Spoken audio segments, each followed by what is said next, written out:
Hello students, আশা করি সবাই ভালো আছো। ইলেকট্রনিক্স টেকনোলজির ষষ্ঠ পর্বের মাইক্রোকন্ট্রোলার অ্যান্ড এমবেডেড সিস্টেমের অনলাইন ক্লাসে সবাইকে স্বাগত জানাচ্ছি। আমি Mohammad Ariful Islam, instructor electronics, Sylhet polytechnic institute. আমরা ইতিমধ্যে দুটো অধ্যায় শেষ করে ফেলেছি। আজকে আমরা তৃতীয় অধ্যায় পড়ব। তো চলো শুরু করি। তৃতীয় অধ্যায়ের নাম হচ্ছে understand architecture of the Intel 8051 microcontroller.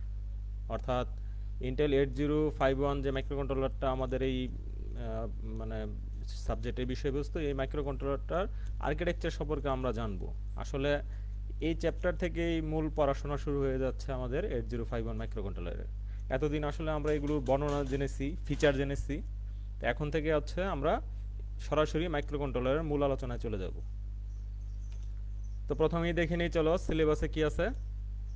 3.1 দেখতেছো, describe the simplified block diagram of the Intel 8051 microcontroller. অর্থাৎ ইন্টেল 8051 মাইক্রোকন্ট্রোলারের ব্লক ডায়াগ্রামটা, সিম্পলিফাইড একটা ব্লক ডায়াগ্রাম আমরা সম্পর্কে এটা আমরা জানবো, আলোচনা করব। তারপর হচ্ছে explain the commonly used register of the 8051 microcontroller. 8051 মাইক্রোকন্ট্রোলারের মধ্যে রেজিস্টার আছে অনেক, মানে এই মাইক্রোকন্ট্রোলারটা আসলে রেজিস্টার দিয়েই তৈরি করা। তো প্রচুর রেজিস্টার আছে। তো সেই রেজিস্টার কোনগুলো আমরা ব্যবহার করব, মাইক্রোকন্ট্রোলারটাকে প্রোগ্রামিং করার জন্য কোন রেজিস্টারগুলো আমরা ব্যবহার করব, তো সেগুলো সম্পর্কে আমরা জানব। তারপরে 3.3 আছে, describe the memory organization of the 8051 microcontroller. এই 8051 মাইক্রোকন্ট্রোলারের ভিতরে কী ধরনের মেমোরি আছে, র্যাম, রম, ডেটা মেমোরি বা প্রোগ্রাম মেমোরিগুলো কেমন আছে, কী ধরনের, কীভাবে এগুলোকে অ্যাক্সেস করতে হয়, এই জিনিসগুলো সম্পর্কে আমরা জানব।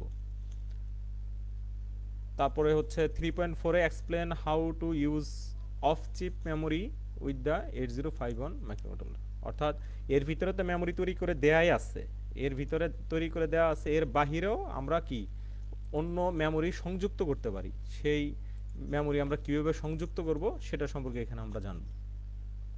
তারপরে 3.5 state the function of each flag of the PSW, processor status word register. এটা একটা রেজিস্টার, এটা দিয়ে হচ্ছে তোমার মাইক্রোপ্রসেসরের এখন কি অবস্থা, কি কাজ করতেছে, এগুলো সম্পর্কে বিস্তারিত বোঝা যায়। তোমরা 8086 পড়তেছো, সেখানে একটা কি পড়তেছো, ফ্ল্যাগ রেজিস্টার। এটা জাস্ট ফ্ল্যাগ রেজিস্টার, কেমন, এটাকে অন্য একটা নামকরণ করা হয়েছে, জাস্ট, আর কিছুই না।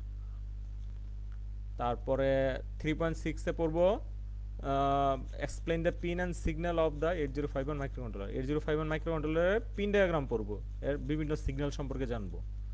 তারপরে হচ্ছে 3.7-এ explain the structure of 8051 input IO port. Input output যে পোর্ট আছে, স্ট্রাকচারটা কেমন, এটা কিভাবে কাজ করে, সেই সম্পর্কে আমরা 3.7-এ জানবো। 3.8-এ জানবো হচ্ছে mention the alternate function of the ports. অর্থাৎ একই পিনের একাধিক কাজ হয়। নর্মালি হচ্ছে ইনপুট আউটপুট তো হয়, এছাড়াও কি হয়, এছাড়া আরও অনেক কাজ আছে এই পিনগুলো, সেগুলো সম্পর্কে আমরা জানবো। অল্টারনেট কিছু ফাংশন ওই পিনে রয়েছে, সেগুলো জানবো আমরা।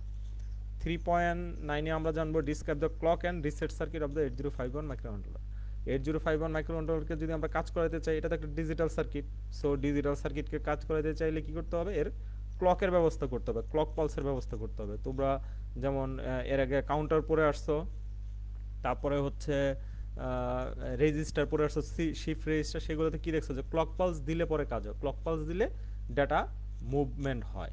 তার মানে এখানে একটা ক্লক অনেক বড় একটা ফ্যাক্টর। তো আমাদের এই ক্লক সার্কিটটা কেমন হবে সেটা আমরা জানবো, এবং মাইক্রো কন্ট্রোলার রিসেট করার প্রয়োজন পড়ে, রিসেট সার্কিটটা কেমন হয় সেটাও আমরা এরপরে জানবো। তো আজকে আসলে আমরা চলো শুরু করি, কতটুকু শেষ করা যায়। আশা করছি আমরা অর্ধেক শেষ করতে পারবো, আর লেকচার 2-তে যে তৃতীয় চ্যাপ্টার পর আমরা শেষ করতে পারবো। তো চলো শুরু করি। প্রথমেই দেখতেছো এখানে 3.1-এ কি আছে, মাইক্রোকন্ট্রোলার ব্লক ডায়াগ্রাম। এই ব্লক ডায়াগ্রামটা একটু তোমাদের বইয়ের সাথে হয়তো মিলতেছে না, তোমাদের বইতে আরও সিম্পলিফাইড করে দেওয়া আছে, ছোট করে করে দেওয়া আছে। তো আমি সেটা দেখাচ্ছি না, আমি এটা দেখাচ্ছি কারণ কি, আমি তোমাদেরকে যদি একটু একটু বিস্তারিতভাবে যদি বোঝাইতে পারি, বড় আকারের একটা জিনিস যদি তোমাদেরকে মাথায় আমি আইডিয়া দিয়ে দিতে পারি, তাহলে যেটা ছোট আছে, সহজ আছে, এটা নিয়ে তোমাদের মানে ইজি হবে, এটা তুমি খুব সহজেই পারবা। আর ওটা দিয়ে আসলে এত বিস্তারিত বোঝানো যাচ্ছে না, সেজন্য আমি এটা ইন্টারনেট থেকে খুঁজে বের করে তোমাদের জন্য নিয়ে আসছি। এটা তুমি বুঝো, এটা তোমার পরীক্ষায় দিতে হবে এই মেন্টালিটিটা আমি পড়াচ্ছি না, আমি পড়াচ্ছি যে তোমাকে বোঝানোর জন্য। তুমি এটা বুঝো, তারপরে এটা বুঝে তুমি আরও ছোটোটা খুব সহজে তুমি অ্যান্সার করতে পারবা। তো এখানে দেখতেছো এই যে এটা 8051 মাইক্রো কন্ট্রোলারের, এটাও কিন্তু একটা সিম্পলিফাইড ব্লক ডায়াগ্রাম। এটা কিন্তু আসল ব্লক ডায়াগ্রাম না, আসল ব্লক ডায়াগ্রাম অনেক বড়, অনেক বড়। তুমি যদি মাইক্রো কন্ট্রোলারের ডেটা শিটটা ডাউনলোড করো ইন্টারনেট থেকে, তাহলে তুমি অরিজিনাল ব্লক ডায়াগ্রামটা পাবা, সেটা আরও অনেক বড়। এটা একটা সিম্পলিফাইড ব্লক ডায়াগ্রাম। তো চলো এখানে দেখতেছো কিছু অংশ কি আছে, তোমার হচ্ছে ব্লক করা আছে। তো এটা ব্লক করছি এর জন্য, এটা হচ্ছে তোমার যাতে আমরা বর্ণনা করতে পারি এই সুবিধার্থে আমি এটা ব্লক করে দেখাচ্ছি। প্রথমে আমাদের একটা ব্লক আছে ডেটা প্রসেসিং ইউনিট। তো ডেটা প্রসেসিং ইউনিট কোথায়? এই যে এখানে ডেটা প্রসেসিং ইউনিট। এখানে কি হয়? এখানে হচ্ছে একটা কম্পিউটারে যে কাজ করে, অর্থাৎ তোমরা যে মাইক্রোপ্রসেসর পড়তেছো ওই মাইক্রোপ্রসেসর অংশটুকু হচ্ছে এটা। এটার কাজ হচ্ছে ডেটা প্রসেস করা, যোগ বিয়োগ গুণ ভাগ করা। এর জন্য এখানে দেখো একটা অংশ আছে এআইএলইউ, ওটা তোমরা জানো, অ্যারিথমেটিক লজিক ইউনিট। তারপরে এই এআইএলইউ যদি দুটা ডেটা যোগ করতে চায় বিয়োগ করতে চায়, তাহলে তার কি দুটা ডেটা দিতে হবে। এর জন্য এই টেম্পোরারি রেজিস্টারগুলো ব্যবহার করা হয়। আর টেম্পোরারি রেজিস্টারে কে দেয়? বি রেজিস্টার, বাফার রেজিস্টার, আর হচ্ছে অ্যাকুমুলেটর থেকে তথ্য আসে। আবার ওর গাণিতিক অপারেশন শেষে সেই তথ্য আবার কোথায় যে জমা হয়? অ্যাকুমুলেটরে জমা হয়, এ রেজিস্টারে জমা হয়। তো আহ, এখানে আহ, এটা এটা হচ্ছে ডেটা প্রসেসিং ইউনিট। এটা data processing unit. Data processing এখন মনে হয় বড় হয়েছে, একজনে কমেন্ট করছো যে ঝাপসা দেখতেছো। তা যাই হোক, আমি এখন একটু বড় করে দেখাচ্ছি, আমার মনে হয় এখন আরেকটু ইজি হবে দেখা। তো এখানে যেটা দেখতেছো, এটা পড়াইলাম ডেটা প্রসেসিং ইউনিট, এআইএলইউ, এ রেজিস্টার, বি রেজিস্টার এর সমন্বয়ে কি ডেটা প্রসেসিং ইউনিট গঠিত। এই ডেটা প্রসেসিং ইউনিটের মাধ্যমে আমরা ডেটা প্রসেস করব। ওকে, ফাইন। তারপরে চলো কোথায়, এরপরে একটা অংশ হচ্ছে input output unit. Input output unit কোথায় আছে? এই যে এখানে আছে আমাদের ইনপুট আউটপুট ইউনিট। এই যে অংশটা দেখতেছো, এই অংশটা হচ্ছে ইনপুট আউটপুট ইউনিট। তো সিম্পলি, অর্থাৎ মাইক্রো কন্ট্রোলারে আমরা কোনো সেন্সরে ইনপুট দিতে চাই এবং মাইক্রো কন্ট্রোলার থেকে কোনো তথ্য আমরা বের করতে চাই, অর্থাৎ অন্য একটা লুটকে কন্ট্রোল করতে চাচ্ছি, কোনো একটা রিলেকে ড্রাইভ দিতে যাচ্ছি, তাহলে আমাদেরকে কি আউটপুট নিতে হবে, একইভাবে সেন্সরের ইনপুট নিতে হবে। সেজন্য এটাকে বলতেছে ইনপুট আউটপুট ইউনিট। তো আমাদের এই মাইক্রো কন্ট্রোলারে দেখো চারটা পোর্ট আছে, চারটা পোর্ট। এখানে একটা আছে দেখো পোর্ট 0, পোর্ট 1, পোর্ট 2, আর হচ্ছে পোর্ট 3। তিনটা পোর্ট আছে আমাদের এখানে। তো এই তিনটা পোর্ট, পোর্টের তিনটা নাম, পোর্ট 0, পোর্ট 1, পোর্ট 2, পোর্ট 3। তো এই পোর্টগুলোকে চালানোর জন্য, এইগুলোকে ড্রাইভ দেওয়ার জন্য এর পিছনে দেখো আরও অংশ রয়েছে। একটা হচ্ছে ল্যাচ আর একটা হচ্ছে বাফার। প্রত্যেকটা পোর্টের সাথে ল্যাচ এবং বাফার। এবং এখানে যে তীর চিহ্নগুলো, এই তীর চিহ্নগুলো কিন্তু মিনিংফুল। কি তীর চিহ্ন? দেখো এই যে এই লাইনটা, এই লাইনটা হচ্ছে আমাদের ডেটা বাস। দেখো এই যে অ্যাকুমুলেটরের সাথে সংযুক্ত, এটা হচ্ছে ডেটা বাস। এই ডেটা বাস থেকে ডেটা দেখো কোথায় যায়? ল্যাচে যায়, ল্যাচের দিকে তীর চিহ্ন দিয়ে দেয়া। এবং ল্যাচ থেকে কোথায় যায়? পোর্ট দিয়ে বের হয়ে যায়। আর আবার দেখো এখানে কি বাফারের সাথে তীর চিহ্নটা কি? ডেটা বাসের দিকে। অর্থাৎ কি, এদিক থেকে ডেটা এসে পোর্ট ড্রাইভার দিয়ে ডেটা এসে সেটা কোথায় আসে? বাফারে আসে, বাফার থেকে তারপরে ডেটা বেসে যায়। অর্থাৎ ব্যাপারটা হচ্ছে, স্ট্রাকচারটা এমন। মাইক্রো কন্ট্রোলারে একটা, এখানে মনে করো পোর্ট 0 নিয়ে আমরা কথা বলতেছি। পোর্ট 0 দিয়ে আমরা কি চাচ্ছি? সাপোজ ধরে নাও পোর্ট 0 দিয়ে আমরা ডেটা পাঠাতে চাচ্ছি। ধরো তোমার পোর্ট 0-তে 8টা এলইডি সংযোগ আছে, 8টা এলইডিতে তুমি অ্যানিমেশন করতে চাচ্ছ। তাহলে সেই 8টা এলইডিতে যদি অ্যানিমেশন করতে চাও, তাহলে তোমার ডাটা পাঠাইতে হবে, এটা আউটপুট হিসেবে ইউজ করবা। তো আউটপুট হিসেবে ইউজ করতে হলে কি, এই যে পোর্ট ড্রাইভার, এখানে আমাদের প্রোগ্রামিং করে এটাকে আউটপুট হিসেবে অ্যাসাইন করতে হবে। এটা কীভাবে করতে হবে এটা আমরা পরে দেখবো। এখানে পোর্টে হচ্ছে 1 লিখতে হয়, 1 লিখে করতে হয়, এটা আমরা প্রোগ্রামিং পার্টে দেখবো। তো এটা বুঝে নাও যে এই পোর্ট ড্রাইভারে একটা বাইনারি ভ্যালু দিয়ে এটাকে কী করা যায়? এটাকে আউটপুট হিসেবে অ্যাসাইন করা যায়। এবং ওই বাইনারি ভ্যালু পরিবর্তন করে এটাকে ইনপুট হিসেবেও অ্যাসাইন করা যায়। তো সাপোজ এটাকে আমরা এখন কি আউটপুট হিসেবে অ্যাসাইন করে নিলাম প্রোগ্রামিংয়ের থ্রুতে। তো আউটপুট হিসেবে অ্যাসাইন করলে আমি ডাটাটা পাঠাইতে হবে কিন্তু অ্যাকুমুলেটর থেকে। অ্যাকুমুলেটর থেকে ডাটাটা আমি পাঠাইলাম, এই ডাটা বাস দিয়ে আসলো, এসে কোথায় আসবে? এদিক দিয়ে ঢুকবে না, ঢুকবে কোথায়? ল্যাচ দিয়ে। ল্যাচ মানে কি? ধরে রাখা, আঁকড়ায় রাখা। ওই যে কি বলে যে দরজার খিল, দরজার খিল কি করে? দুইটা পার্টকে একত্রে কি করে? আটকায় রাখে। তো এখানে যে ল্যাচ, এই ল্যাচের কাজ হচ্ছে আটকায় রাখা ডাটাটাকে। এই অ্যাকুমুলেটরের ডাটাটাকে এনে এখানে কি করবে? সে ধরে রাখবে, আটকায় রাখবে। তারপরে পোর্ট ড্রাইভারের থ্রুতে এটা কি আউটপুট হয়ে যাবে। আবার তুমি যদি মনে করো যে সেন্সর, এখানে 8টা সুইচ সংযোগ করছো, মনে করো কিপ্যাড কানেকশন করছো। তো কিপ্যাড কানেকশন করলে সেখান থেকে কি হয়? কিপ্যাড কানেকশন করলে সেখান থেকে তথ্য তোমার ইনপুটে আসে, তাহলে সেই ক্ষেত্রে ইনপুটটা নেওয়ার জন্য এখানে কি ব্যবহার করা হবে, বাফার রেজিস্টার ব্যবহার হবে। এখান থেকে তথ্য ইনপুটে ঢুকবে, তারপরে তথ্যটা এসে এখানে স্টোর হবে। এখান থেকে বাফার থেকে আমাকে পড়ে রিড করে ডেটাটা অ্যাকুমুলেটরে নিয়ে যেতে হবে। তো এটা হলো পোর্টের স্ট্রাকচার। কেমন, এটা হচ্ছে ইনপুট আউটপুট স্ট্রাকচার। এটা এই পোর্ট 0 যেমন দেখতেছো, একই রকম পোর্ট 1, পোর্ট 2, পোর্ট 3 তিনটা কি সেম একই ধরনের স্ট্রাকচারে তৈরি। আচ্ছা, তারপরে আমাদের পরের অংশটুকু হচ্ছে টাইমিং অ্যান্ড কন্ট্রোল। এই যে এখানে দেখতে পাচ্ছ, এই অংশটুকু হচ্ছে টাইমিং অ্যান্ড কন্ট্রোল, অর্থাৎ এই ফুল মাইক্রো কন্ট্রোলারটাকে আমরা চালানোর জন্য আমাদের কি করতে হয়, কন্ট্রোল সিগন্যাল দিতে হয়। কন্ট্রোল সিগন্যাল দেওয়ার প্রয়োজন পড়ে এবং কি ক্লক পালস দেওয়ার প্রয়োজন পড়ে।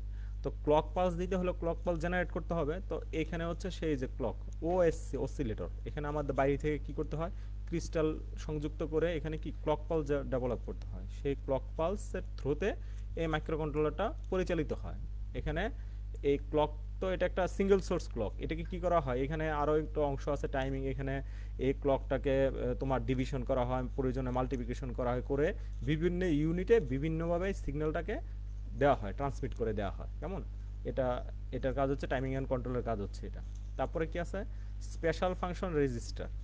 স্পেশাল ফাংশন রেজিস্টার ব্লকটা হচ্ছে আমাদের এই যেটুকু, এটা বুঝতেই পারতেছে, এটা রেজিস্টার, সিম্পল রেজিস্টার। তো রেজিস্টারের সামনে কি বলতেছি, স্পেশাল ফাংশন রেজিস্টার, অর্থাৎ এই রেজিস্টারগুলোর একটা নির্দিষ্ট স্পেশাল কাজ রয়েছে। এগুলো জেনারেল পারপাস রেজিস্টার না, অর্থাৎ এখানে তুমি যা ইচ্ছা তা করতে পারো না। ডেটা মন চাইলো 5 রাখলা, মন চাইলো 10 রাখলা, এরকম না, মানে ব্যাপারটা এরকম না। এই রেজিস্টারগুলো একটা নির্দিষ্ট কাজ করার জন্য ম্যানুফ্যাকচারাররা তৈরি করে দিচ্ছে।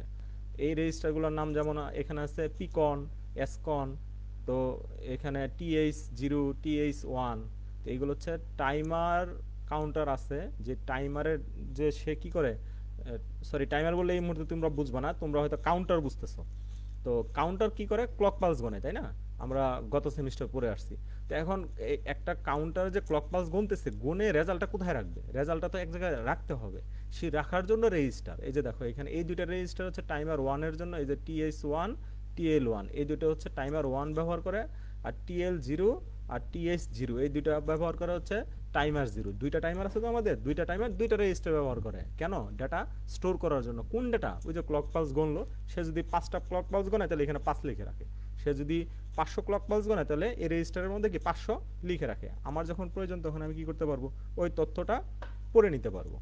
একইভাবে এখানে দেখো সাব আছে, সিরিয়াল বাফার, অর্থাৎ ওই যে আমাদের সিরিয়াল কমিউনিকেশনের পোর্ট আছে একটা, অর্থাৎ সিরিয়ালি মাইক্রোকন্ট্রোলার আমরা ডাটা ইনপুট করতে পারি, আউটপুট করতে পারি। তাহলে এই ডাটাগুলো কোথায় এসে জমবে, ডাটাগুলো জমার জন্য একটা রেজিস্টার প্রয়োজন, এটা হচ্ছে এই যে সিরিয়াল বাফার রেজিস্টার। তো এইভাবে এগুলো কি স্পেশাল ফাংশন রেজিস্টার, এই রেজিস্টারগুলো স্পেশাল কিছু কার্যক্রম আছে। তারপরের অংশটা কি, মেমোরি। মেমোরি তো বুঝতেছো, এই যে এই পার্টটুকু হচ্ছে আমাদের মেমোরি পার্ট। এই মেমোরি পার্টের মধ্যে দেখো এখানে কি আছে, র্যাম, আর এখানে আছে রম, ইপিরম। র্যাম মেনলি হচ্ছে আমাদের ডেটা মেমোরি, এখানে ডেটা রেখে প্রসেস করব। আর এখানে ইপিরম আর রম, এটা হচ্ছে আমাদের কি প্রোগ্রাম মেমোরি, এখানে প্রোগ্রাম স্টোর থাকবে, বা কোনো প্রি ডিফাইন যদি কোনো ডেটা থেকে থাকে সেটা এখানে স্টোর করে রাখা যায়। বিদ্যুৎ চলে গেলে এটা ডাটা মুছবে না, এই প্রোগ্রামটা মুছবে না। তো এই দুইটা অংশ সম্পর্কে সামনে আমাদের আরও বিস্তারিত কথা আছে। তুমি যখন ব্লক ডায়াগ্রামের বর্ণনা দিবা তখন জাস্ট এতটুকুই বললে হবে, র্যাম হচ্ছে ডাটা মেমোরি, এখানে ডাটা রেখে প্রসেস করার জন্য ইউজ করা হয়। আর এখানে রম তো প্রোগ্রাম মেমোরি, এখানে আমরা প্রোগ্রাম স্টোর করব। আমাদের মাইক্রোকন্ট্রোলারকে চালনা করার জন্য যে প্রোগ্রামটা লিখবো সেটা আমরা এখানে স্টোর করে রাখবো। আর এইগুলোকে অ্যাক্সেস করার জন্য এখানে অ্যাড্রেস রেজিস্টার আছে, RAM address register, program address register. কেমন, তারপরে আরেকটা অংশ আছে আমার interrupt and peripheral device control. এখানে আমাদের এই অংশটা হচ্ছে interrupt and peripheral device control, অর্থাৎ ওই যে মাইক্রো কন্ট্রোলার তো এটা ইন্টারনাল কাজ আছে, এর বাইরেও ও কি বর্তমান কাজ বন্ধ করে ওর কি স্পেশাল কোনো কাজ করার প্রয়োজন পড়তে পারে, তাহলে সেই স্পেশাল কাজ করার জন্য আলাদা হার্ডওয়্যারের প্রয়োজন হয়। এটা হচ্ছে সেই অংশ ইন্টারাপ্ট, এবং এই ইন্টারাপ্ট সিস্টেমটাকে নিয়ন্ত্রণ করার জন্য এই ব্লকটা ব্যবহার করা হয়। একই সাথে কি সিরিয়াল কমিউনিকেশনকেও নিয়ন্ত্রণ করার জন্য এই ব্লকটা ব্যবহার করা হয়। তো আমার মনে হয় বেসিক আইডিয়া তোমাদের হয়ে গেছে এই অংশটুকু। তো তোমরা তোমাদের বইয়ে আরও ছোট একটা ব্লক ডায়াগ্রাম আছে, সেটা দেখলে আশা করি পারবা। এর চেয়ে আরও অনেক ছোট করে দেওয়া আছে, কিন্তু এখন আমার উদ্দেশ্য ছিল তোমাকে মূল কাজটা একটা ধারণা দেওয়া। আশা করি তোমরা এই ধারণাটা পেয়ে গেছো। তো চলো পরে যাই। পরে 3.2, 3.2তে আমাদের কি ওই যে মাইক্রোকন্ট্রোলারে কমনলি ইউজ করা হয় যে রেজিস্টারগুলো, সেই রেজিস্টারগুলো সম্পর্কে জানা। অলরেডি আমরা এই ব্লক ডায়াগ্রাম এর আগে এগুলো বলে আসছি। তো এখানে মানে শুধু ব্লক ডায়াগ্রাম না, ওই ব্লক ডায়াগ্রামে যে বিভিন্ন রেজিস্টারগুলো আছে, ব্লক ডায়াগ্রামে আমাদের যে রেজিস্টারগুলো ছিল সেই রেজিস্টারগুলো, এই যে এখানে বিভিন্ন রেজিস্টার ছিল তাই না, এ রেজিস্টার, বি রেজিস্টার, এই প্রসেসর স্ট্যাটাস ওয়াচ, ডিপিটি আর প্রোগ্রাম কাউন্টার। তো এইগুলাই কি আমি হচ্ছে এখানে এক জায়গায় করে দেখাচ্ছি, সবগুলা এক জায়গায় করে দেখাচ্ছি। এখানে একটু লেখা আছে দেখো পড়ো। 8051 মাইক্রোকন্ট্রোলারে প্রোগ্রামিং করার জন্য এর অভ্যন্তরীণ বিভিন্ন রেজিস্টার সমূহকে অ্যাক্সেস করা হয়। মানে প্রোগ্রাম করতে গেলে মাইক্রোকন্ট্রোলারের ভিতরে যে রেজিস্টারগুলো আছে সেগুলো কি আমাদের অ্যাক্সেস করার প্রয়োজন পড়ে। অনেক সময় একে কি প্রোগ্রামিং মডেলও বলা হয়। হ্যাঁ, তোমাদের পরীক্ষায় এরকম একটি ক্রিটিক্যাল কোশ্চেন অনেক সময় আসে, হঠাৎ করে চলেও আসতে পারে যে প্রোগ্রামিং 8051 মাইক্রোকন্ট্রোলার প্রোগ্রামিং মডেল বলতে কী বোঝো, তখন কিন্তু এটা লিখতে হবে যে 8051 মাইক্রোকন্ট্রোলারে প্রোগ্রামিং করার জন্য এর অভ্যন্তরীণ বিভিন্ন রেজিস্টার সমূহকে অ্যাক্সেস করা হয়। অনেক সময় একে প্রোগ্রামিং মডেল বলা হয়, বা তুমি যেভাবে পারো নিজের নিজের ভাষায় এটা লিখবা। আর 8051 মাইক্রোকন্ট্রোলারের প্রোগ্রামিং মডেল কী কী রেজিস্টার নিয়ে গঠিত এখানে দেখতে পারতেছো। এখানে ছবিতে দেওয়া আছে কি আছে, রেজিস্টার ব্যাংক আছে, বিট অ্যাড্রেসেবল এরিয়া আছে, র্যাম আছে, জেনারেল পারপাস র্যাম আছে, স্পেশাল ফাংশন রেজিস্টার আছে, অ্যাকুমুলেটর আছে, ইন্টারাপ্ট কন্ট্রোল রেজিস্টার আছে, পেরিফেরাল কন্ট্রোল রেজিস্টার আছে। তো এটাকে যদি একটু বড় করি আমি, তাহলে দেখতে পাবা কী কী রেজিস্টার ব্যবহার করা হয়। যেমন এখানে যে অ্যারে রেজিস্টার বললাম, এটা অ্যাকুমুলেটর। এই যে লেখা আছে math register, B register, buffer register, এগুলো কোথায় ব্যবহার করা হয়? এই যে ম্যাথ পারপাস ব্যবহার করা হয়, যোগ বিয়োগ গুণ ভাগ লজিক্যাল অপারেশন করার জন্য এই রেজিস্টারগুলো ব্যবহার করা হয়। এখানে আইপি আছে, ইনস্ট্রাকশন পয়েন্টার, তারপরে টি মোড আছে, টি কন আছে, এগুলো সামনে। আর এই রেজিস্টারগুলো আসলে নাম তুমি হয়তো মনে রাখতে পারতেছো না বা হিজিবিজি লাগতেছে। আমি বলবো হিজিবিজি লাগার কিছু নাই, মন খারাপ করার কিছু নাই। এখানে জাস্ট নামগুলো তোমার মাথায় দেওয়া হচ্ছে, এগুলো সম্পর্কে কিন্তু বিস্তারিত অধ্যায় আছে। যেমন এই যে টি মোড রেজিস্টার, এই যে কী করব, আসলে এই টাইমারের মোড সিলেকশন করব। টিকন রেজিস্টার, টিকন রেজিস্টার দিয়ে কী করব, টাইমার কনফিগার করব, তাহলে কন্ট্রোল করব, টাইমার কন্ট্রোল রেজিস্টার এটা। তাহলে এইগুলো সম্পর্কে কিন্তু আমাদের একটা অধ্যায় আছে, সেখানে এগুলো নিয়ে প্রচুর প্রচুর কথা হবে, প্রচুর আলোচনা করা হবে। সেখানে তোমার এই আমি আমি যেমন এখন দেখে এটার নাম বলে দিচ্ছি, তুমিও এটা দেখে নাম বলে দিতে পারবা, মানে এটা টেনশনের কোনো কারণ নাই। এখন হিজিবিজি লাগলো, ভয়ের কোনো কারণ নাই। মানে কিপ কুল, তুমি আমার মতো তুমি পারবা। জাস্ট এখন হচ্ছে ধারণা নাও, পরে এগুলো সম্পর্কে বিস্তারিত তুমি পড়তে পারবা। তাহলে এই রেজিস্টারটা মূল কথা হচ্ছে এখানে বোঝাতে যাচ্ছে যে এই রেজিস্টারটা আমাদের ব্যবহার করতে হবে। এই রেজিস্টারটা ব্যবহার করতে হবে কেন? যখন আমি টাইমার নিয়ে কাজ করতে চাই। এই যে এখানে দেখতেছো এই রেজিস্টারগুলো টিএইচ জিরো, টিএল জিরো, মানে ওই যে টাইমার কাউন্টার যেটা জিরো বলতেছি, সেটা দুইটা রেজিস্টার লাগবে ডেটা স্টোর করার জন্য। সেই দুইটা, এটা একটু আগে বলে আসছি আমি ব্লক ডায়াগ্রামে। এখানে টাইমার ওয়ানের রেজিস্টার দুইটা, সিরিয়াল কমিউনিকেশনকে কন্ট্রোল করার জন্য এসকন রেজিস্টার, অর্থাৎ এই রেজিস্টার দিয়ে আমি কি করব, সিরিয়াল কমিউনিকেশনকে নিয়ন্ত্রণ করব। আচ্ছা, এখানে আরেকটা কোশ্চেন হয়তো তোমাদের মাথায় আসবে যে এগুলো উপরে কি এগুলো, তাই না? এই যে দেখো এখানে 8 লেখা আছে, 8 মানে এই রেজিস্টারটা 8 বিট, 8 বিটের রেজিস্টার এটা, কেমন? আর এখানে যেটা দেখতেছো যে 98, 99, তারপরে এই যে 9D, 9B, 8A, sorry 9D না, 8D, এগুলো কি? এগুলো হচ্ছে এগুলো অ্যাড্রেস, ঠিকানা। তুমি যদি এই যে মনে করো এসকন রেজিস্টার নিয়ে তুমি কাজ করতে চাও, তাহলে এসকন রেজিস্টার নামে ডাকলে এই মাইক্রোকন্ট্রোলার কিছু বুঝবে না। ওকে বুঝাইতে হবে কি দিয়ে? ডেটা দিয়ে। এটা তো digital device, data driven device. Okay যদি 98 বলো, রেজিস্টার নাম্বার 98, তাহলে সে ওই রেজিস্টারে যে কাজ করবে। তুমি এখানে একটা ডাটা লিখতে যাচ্ছ, মনে করো 4টা 0 4টা 1 লিখতে যাচ্ছ, তাহলে তোমাকে কি ইনস্ট্রাকশন লিখতে হবে যে 98 রেজিস্টারে 4টা 0 4টা 1 নিয়ে রাখো, তাহলে সে ওখানে নিয়ে রাখবে, কেমন? একইভাবে তুমি এই যে টাইমারে ভ্যালু করতে চাও, কয়টা ক্লক পালস গণা হইলো, তাহলে কয়টা ক্লক পালস গণা হইলো সেটা যদি জানতে চাও, তাহলে ঠিকানা হচ্ছে এটা কি, এইচসি। তাহলে তোমাকে প্রোগ্রামে এরকম ইনস্ট্রাকশন দিতে হবে যে এইচসিতে কত আছে ভ্যালু সেটা দাও, এইচসিতে কত আছে, 8 এতে কত আছে ভ্যালু দাও। এটা হচ্ছে ঠিকানা, কেমন? প্রত্যেকটা রেজিস্টারে আলাদা আলাদা ঠিকানা আছে, এবং সেগুলো কি গাণিতিকভাবে আমরা এখানে যা কিছু করব সবই অঙ্কের মাধ্যমে, কেমন? সে তো ডিভাইস, সে তো তোমার আমার ভাষা বুঝে না, তাকে তাকে বুঝাইতে হবে তার ভাষায়, মেশিন ল্যাঙ্গুয়েজে, কেমন? তো এটা হচ্ছে সেই মেশিন ল্যাঙ্গুয়েজ। আর ভয় পাওয়ার কোনো কারণ নাই।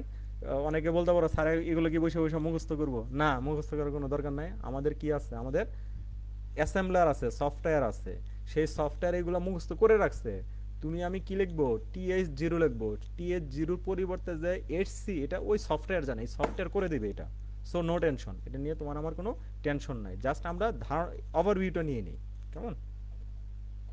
আচ্ছা, স্ট্যাক পয়েন্টার লাগবে, স্ট্যাক একটা মেমোরি। এটা তো কম্পিউটারের সাবজেক্ট, আমি এটা পড়াইতে গেলে আমার 2 ক্লাস লাগবে বিস্তারিত বুঝাইতে গেলে, এই মুহূর্তে পারতেছি না। বা তোমরা সার্চ করে দেখো, অনেক কম্পিউটারের অনলাইন ক্লাস চলতেছে, সেখানে তোমরা এই সম্পর্কে বিস্তারিত জানবা। আচ্ছা, এইখানে প্রোগ্রাম কাউন্টার, এই ডাটা পয়েন্টার অর্থাৎ মেমোরি কোন পয়েন্ট থেকে ডেটা আসবে সেটা পয়েন্ট করার জন্য ডিপিএস রেজিস্টার ব্যবহার করা হয়। তারপরে এই যে দেখো পোর্ট পরে আসলাম আমরা, দেখো পোর্টের প্রত্যেকটা পোর্টের কিন্তু আলাদা আলাদা ঠিকানা আছে। যে পোর্ট 0 নিয়ে তুমি যদি কাজ করতে চাও, তাহলে আসলে পোর্ট 0 ঠিকানা আছে কত? 80। পোর্ট 1 নিয়ে যদি তুমি কাজ করতে চাও, তাহলে তার ঠিকানা কত? 90, এরকম। আর এটা হচ্ছে আমাদের ইন্টারনাল র্যাম। এটা খুবই গুরুত্বপূর্ণ, ইন্টারনাল র্যাম। এটা সম্পর্কে সামনে তো টপিক আছে, আমি সেখানে, আচ্ছা এখানে এখানে পড়াই এটা, এর ছবিটা ক্লিয়ার সুন্দর, তাইলে ওখানে আরও ভালো বুঝতে পারবা। দেখো আমাদের রেজিস্টার হচ্ছে 128 বাইটের র্যাম আছে, এর ভিতরে 128 বাইটের ইন্টারনাল র্যাম আছে।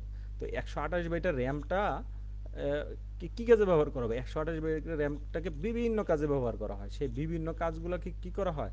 এই যে ভাগ করে দেওয়া হয়, এরিয়া এরিয়া করে ভাগ করে দেওয়া হয়। এখানে দেখতেছ, এই যে এটা রেজিস্টার নাম্বার কি 00, এই ভ্যালুগুলো কিন্তু হেক্সাডেসিমালে, কেমন? এই ভ্যালুগুলো হেক্সাডেসিমালে। তো এই যে 00, এটা হচ্ছে রেজিস্টার নাম্বার 0 এর নামকরণ আছে রেজিস্টার 0। তারপরে 01 রেজিস্টার 1, এইভাবে করে কয়টা আছে রেজিস্টার? 0 থেকে 87, 8টা রেজিস্টার আছে। এই 8টা রেজিস্টারকে কি বলা হয়? 8টা রেজিস্টারকে বলা হয় ব্যাংক 0 রেজিস্টার। একইভাবে কি আছে? রেজিস্টার ব্যাংক 1 আছে, রেজিস্টার ব্যাংক 2 আছে, রেজিস্টার ব্যাংক 3 আছে, রেজিস্টার ব্যাংক 3 আছে, মানে 4টা রেজিস্টার আছে। রেজিস্টার ব্যাংক 0 থেকে শুরু করে রেজিস্টার ব্যাংক 3 পর্যন্ত। ব্যাংক তো বুঝো, ওই যে ব্যাংকে টাকা রাখে, অ্যাকাউন্ট হয়। তাহলে মনে করো 4টা ব্যাংক একটা, এটা একটা, এটা মনে করো অগ্রণী ব্যাংক, এটা সোনালী ব্যাংক, এটা জনতা ব্যাংক, এটা পূবালী ব্যাংক, এরকম ব্যাংক। এই ব্যাংকে 8টা অ্যাকাউন্ট আছে, এটাতে 8টা অ্যাকাউন্ট আছে, এখানে 8টা অ্যাকাউন্ট আছে, এখানে 8টা অ্যাকাউন্ট আছে। তো তুমি প্রত্যেকটা ব্যাংকেই কি করতে পারো? ডেটা স্টোর করে রাখতে পারো, তুমি তোমার অ্যাকাউন্টে টাকা জমা রাখতে পারো, এরকম আর কি, কেমন? এগুলা নাম একই। এ দেখো ওর যেরকম 8 জিরো আছে ব্যাংক 0, একইভাবে ব্যাংক 1-এরও 8 জিরো আছে। মানে অ্যাকাউন্ট নাম্বার, পূবালী ব্যাংকে একটা অ্যাকাউন্ট নাম্বার যদি 500 নম্বর অ্যাকাউন্ট থাকে, তাহলে সোনালী ব্যাংকেও 500 নম্বর অ্যাকাউন্ট থাকতেই পারে। সো এটা টেনশনের কিছু নেই। আচ্ছা, তারপরে এখানে কি দেখতেছি আমরা? Bit addressable area. এই যে এইগুলো কি ছিল? এগুলো ছিল 8 বিট একসাথে। তোমাকে যদি ডেটা তুমি প্রসেস করতে চাও, তাহলে কি করতে হবে? একসাথে 8 বিট ডেটা নিয়ে কাজ করতে হবে, 1 বিট নিয়ে পারবা না। আর তোমার যদি 1 বিটের কোনো কাজ থাকে, কোনো একটা সুইচের স্ট্যাটাস তুমি স্টোর করতে যাচ্ছ, যে সুইচটা অন আছে না অফ আছে, অন থাকলে 1, অফ থাকলে 0, তাহলে দেখো এখানে তোমার 8 বিটের ডাটার প্রয়োজন নাই, তাই না? এখানে জাস্ট কি 1 বিট ডাটার প্রয়োজন, 1 অথবা 0 বুলিয়ান ডাটা তুমি সেভ করতে যাচ্ছ। তাহলে সেই ক্ষেত্রে তোমার এই রেজিস্টারগুলো ব্যবহার করা তো অপচয়। তুমি 8 বিট ব্যবহার করো, সেখানে 1 বিট ইউজ হবে, আর 7 বিট অপচয় হবে। তো সেই ক্ষেত্রে আমরা এটা ব্যবহার না করে কি ব্যবহার করব? বিট অ্যাড্রেসেবল এরিয়া, যে এখানে প্রত্যেকটা বিট একটা একটা করে আমরা অ্যাক্সেস করতে পারবো, কেমন? আর এখানে আছে হচ্ছে general purpose area. General purpose এরিয়াতে নর্মালি ডাটা তুমি 10, 5, 15, 20 যা যেটা খুশি সেটা এখানে স্টোর করতে পারবা, যোগ বিয়োগ গুণভাগ সব কিছু করতে পারবা, কেমন? তো আশা করি এই অংশটা বুঝতে পারছো। আর এ পাশে আছে কি ইন্টারনাল রম, এটা হচ্ছে প্রোগ্রাম মেমোরি, কেমন? এটা এই যে এখান থেকে 000 থেকে শুরু করে 4 কিলোবাইট পর্যন্ত, এই এফএফএফ, এটা হেক্সাডেসিমাল। তো 4096 হয়, এটা হেক্সাডেসিমাল। এটাকে তুমি যদি বাইনারি ডেসিমালে রূপান্তর করো, তাহলে হবে 4096। তাহলে এই পাশে আছে কি ইন্টারনাল রম, অর্থাৎ প্রোগ্রাম মেমোরি, কেমন? তো এটা হলো আমাদের রেজিস্টার স্ট্রাকচার মোটামুটি গেল। এখন এখানে আমরা অনেক টপিকগুলো কভার করে ফেলছি, তো সামনে দেখবা যে এই জিনিসগুলোই ঘুরে ফিরে আসতেছে। তো চলো সামনে আগাই। 3.3-তে কি দেখবো? মাইক্রো কন্ট্রোলারের মেমোরি সংগঠনের বর্ণনা, মেমোরি কেমন। তো মাইক্রো কন্ট্রোলার 8051-এর মেমোরিকে 2 ভাগে ভাগ করছি আমরা, অলরেডি এগুলো আলোচনা করছি, আবার বললাম না, একই জিনিস আসবে। দুই ভাগে ভাগ করব, একটা হচ্ছে প্রোগ্রাম মেমোরি আর একটা ডেটা মেমোরি। একটা প্রোগ্রাম মেমোরি যেখানে প্রোগ্রাম সেভ হবে, আর একটা ডেটা মেমোরি যেখানে ডেটা রিড রাইট করা যাবে, সেভ করা হবে। আচ্ছা, আর 8051 মাইক্রোকন্ট্রোলারে কি 64 কিলোবাইটের প্রোগ্রাম মেমোরি ও 64 কিলোবাইট ডেটা মেমোরি অ্যাক্সেস করতে পারে। এই কথাটা খেয়াল রাখবা, এটা পারে মানে ওর ক্ষমতা আছে। 64 কিলোবাইট ডেটা মেমোরি অ্যাক্সেস করার ক্ষমতা আছে, 64 কিলোবাইট প্রোগ্রাম মেমোরি অ্যাক্সেস করার ক্ষমতা ওর আছে। আচ্ছা, চলো সামনে। তো দেখো ডেটা মেমোরিটা কিভাবে 8051 মাইক্রোকন্ট্রোলারের অভ্যন্তরে 128 বাইটের ডেটা মেমোরি আছে। প্রয়োজন হলে বাইরে থেকে আরো কত 64 কিলোবাইটের মেমোরি সংযুক্ত করা যায়। ভিতরে দেওয়া আছে এটা, এটা দুই ভাগে ভাগ করা, সামনে আমরা দেখবো আরো।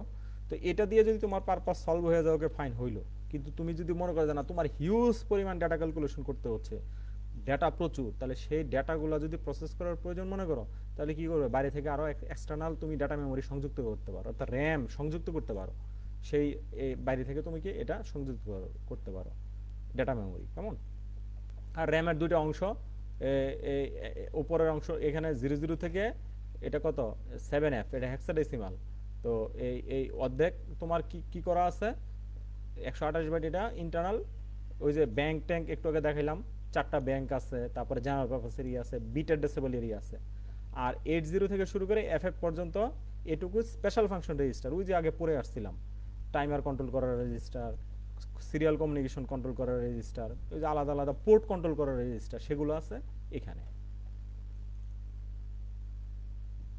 তো এখানে একটা ছবি দেখতেছো, স্পেশাল ফাংশন রেজিস্টার, ওই যে উপরে আপার আপার 128 বাইট, এই যে একটু আগে পরে আসলাম না, এই যে এখানে ডেটা মেমোরি দুই ভাগে ভাগ করা, এটাকে আমরা বলতেছি লোয়ার, এটাকে বলতেছি আমরা আপার। তো আপারটার বিস্তারিত আরো এখানে দেওয়া আছে।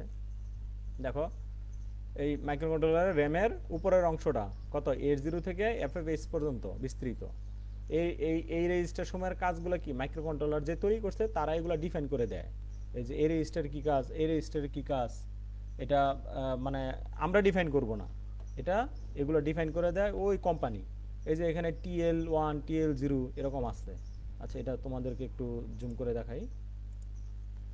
এই দেখো ওই ঠিকানাগুলো আর কি, এই যে পোর্টের ঠিকানা আমি বলছিলাম না, এটা একটা চার্ট, এখানে হচ্ছে ওই ঠিকানাগুলো দেওয়া আছে আমাদের। এই যে পোর্ট তা না, P0 ঠিকানা 80, মনে আছে কিনা তোমাদের, এই যে 80 P0 ঠিকানা হচ্ছে 80। তো এইভাবে 81 হচ্ছে SP ঠিকানা, DPL এর ঠিকানা হচ্ছে 802, এইভাবে আর কি ঠিকানাগুলো দেওয়া আছে। পিসি কনের ঠিকানা হচ্ছে 87H, এইভাবে প্রত্যেকটা চার্ট আকারে দিছে আর কি, আর কিছুই না। এটা আমি হচ্ছে মাইক্রোকন্ট্রোলার ডাটা শিট থেকে নিচ্ছি, কেমন? এটা ওই কোম্পানি যে মাইক্রোকন্ট্রোলার তৈরি করবে তারা এটা ডিফাইন করে দিবে। উপরের উপরের যেই ইয়ে আছে, উপরের র্যামের যে 128 বাইট, এটা এখানে আমরা শুধু অ্যাক্সেস করতে পারি, এখান থেকে তথ্য নিতে পারি, এখানে তথ্য দিতে পারি, কিন্তু এটা কোনো ফাংশন আমরা নতুন করে তৈরি করতে পারবো না। এবার আসো ইন্টারনাল লোয়ার 128 বাইট, ওই যে নিচের 128, এটা তো আমরা বললামই। এটা কি যে প্রথম কটা থেকে 32টা জেনারেল পারপাস রেজিস্টার, 32টা কীভাবে হলো, ওই যে চারটা ব্যাংক, প্রত্যেক ব্যাংকে 8টা অ্যাকাউন্ট, তাহলে কটা হলো 4/32, এই 4/32টা কি জেনারেল পারপাস রেজিস্টার এখানে রয়েছে। তারপরে এখানে 128 বিট, নট বাইট, 16 বাইট, 128 বিটের এখানে কি আছে, বিট অ্যাড্রেসেবল রেজিস্টার আছে, অর্থাৎ এক বিট করে নিয়ে আমরা কাজ করতে পারবো। আর উপরে 80 বাইট কি দেওয়া আছে, জেনারেল পারপাস ডাটা এরিয়া দেওয়া আছে। তো এটা হচ্ছে র্যামের বিস্তারিত গেল।